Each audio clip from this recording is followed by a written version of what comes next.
যেটা আজকে এই আমরা আমরা আজকে যে বিষয়টা নিয়ে আলোচনা করেছি সেটা হলো গণভোট কি, কেন এবং এর তাৎপর্য কি, এর মাধ্যমে আমরা কি পেতে পারি, এই নিয়েই আমাদের আজকে আলোচনা ছিল।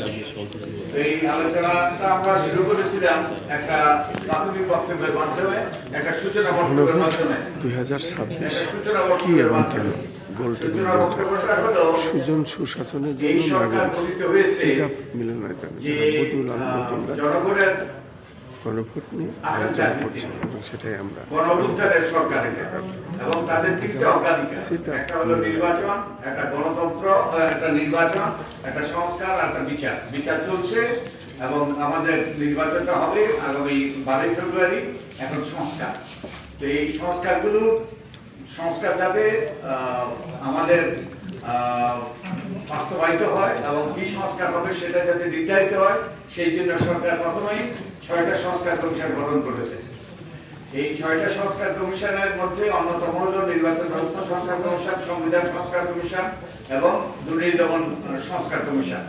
তো এই 6টা সংস্কার কমিশনের সদস্যদের প্রধানদেরকে নিয়ে ঐক্যমত্য কমিশন গঠিত হয়েছে, যার প্রধান হলেন আমাদের প্রধান উপদেষ্টা। এই ঐক্যমত্য কমিশন 6 সদস্য প্লাস আমাদের প্রধান, এই যে আমাদের সরকার প্রধান, এই ঐক্যমত্য কমিশন রাজনৈতিক দলগুলোর কাছে একটা স্প্রেডশিট পাঠিয়েছে। স্প্রেডশিটটা তৈরি হয়েছে এই যে 6টা সংস্কার কমিশন গঠিত হয়েছে তাদের গুরুত্বপূর্ণ সংস্কার প্রস্তাবগুলো নিয়ে। রাজনৈতিক দলগুলো তাদের মতামত দিয়েছে, তারা একমত, কোনটাতে দ্বিমত, কোনটাতে আংশিকভাবে একমত এবং কিভাবে এগুলো বাস্তবায়িত হবে। এই প্রথম দফা রাজনৈতিক দলের কাছ থেকে লিখিত মতামত দিয়েছে রাজনৈতিক ঐক্যমত্য কমিশন, যার সদস্য আমিও ছিলাম। এবং এরপরে দ্বিতীয় দফা রাজনৈতিক দলগুলোর সাথে এককভাবে বসেছে, যে প্রত্যেকটা দলের সাথে ন্যূনতম একদিন বসেছে। বিএনপির সাথে 3 দিন বসেছি আমরা, জামাতের সাথে 2 দিন, এনসিপির সাথে 2 দিন আমরা বসছি। এইটা দ্বিতীয় দফা। তৃতীয় দফা আমরা 30টা দলের সাথে প্রকাশ্যভাবে বসেছি এবং একত্রে বসেছি এবং এটা বিটিভিতে প্রচার হয়েছে।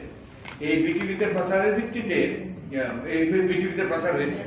এই আলোচনা, আমরা অন্তত 30টা সভা করেছি আনুষ্ঠানিক এবং অনেক অনানুষ্ঠানিক সভা করেছি।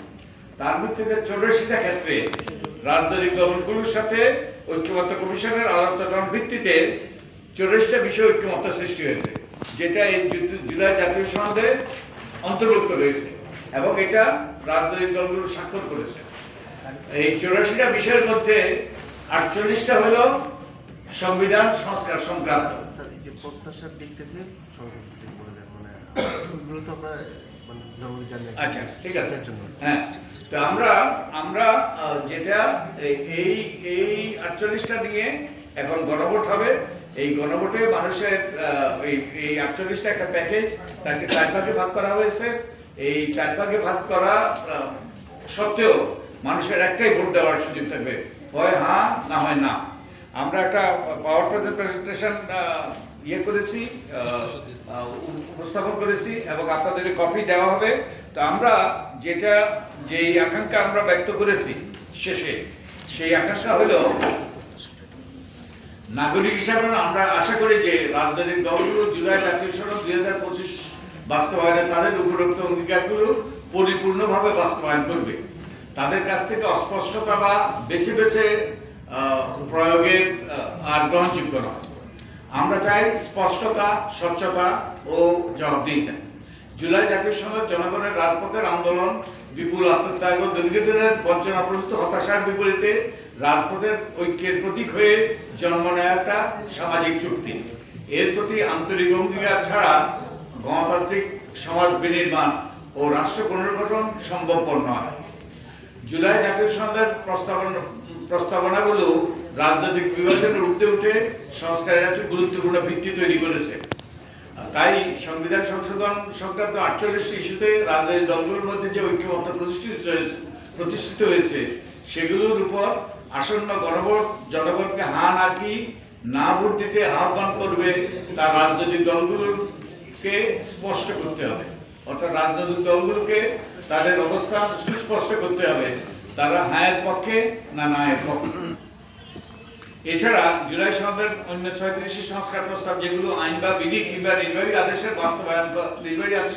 বাস্তবায়ন করা যাবে, সেগুলো বাস্তবায়নের ব্যাপারেও দলগুলোকে তাদের অবস্থান পরিষ্কার করতে হবে। একইভাবে অন্তর্বর্তীকালীন সরকার কর্তৃক গঠিত 11টি সংস্কার কমিশনের সুপারিশগুলো বাস্তবায়নের ব্যাপারে দলগুলো কি কি উদ্যোগ দেবে তার সুস্পষ্ট রূপরেখাও দলের ইশতেহারে থাকা দরকার।